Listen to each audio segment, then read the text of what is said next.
My prayer garden. The sun shone brightly as I looked out my back window. It was a late spring morning, and the dew laid like a soft blanket on the green grass.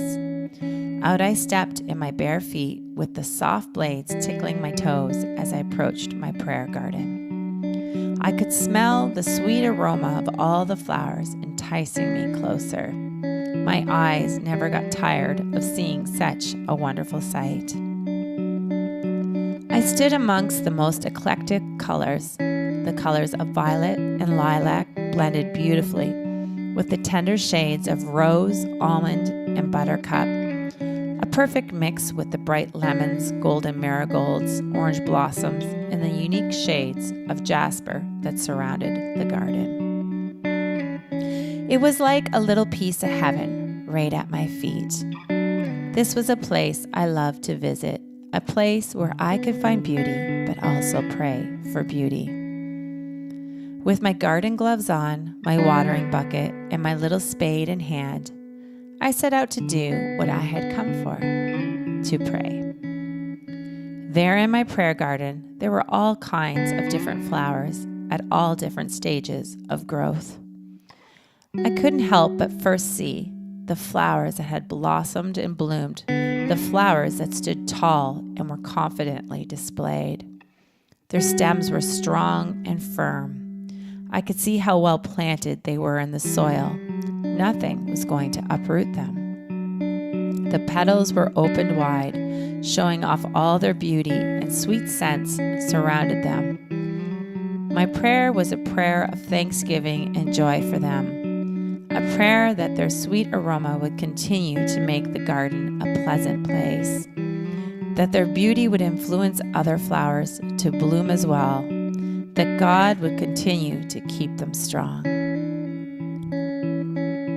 Amongst these flowers, I saw the tender shoots of green just barely breaking through the soil.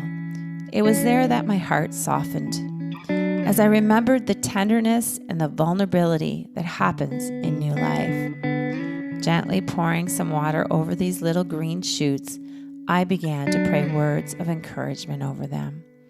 I began to pray that they would be all that they were made to be, that they would grow strong, and the colors that were in them would come out and bloom to fullness. I prayed protection over these little shoots from the bugs and storms that may try to stunt their growth. Walking along the stony path, I felt my heart break as I looked over at a flower that hung its petals low. It truly was a beautiful flower, however, didn't know it. It had the most unique shaped petals, but was afraid to let them bloom. It had endured some storms standing there in the garden that had left it feeling weary and unwanted.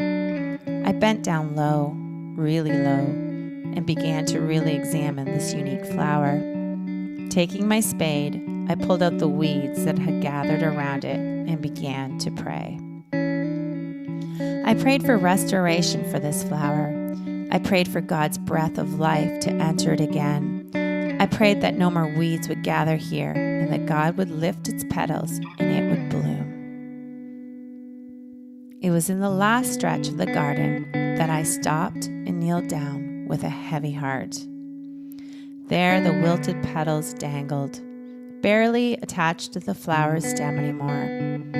This flower had been in my prayer garden for a very long time.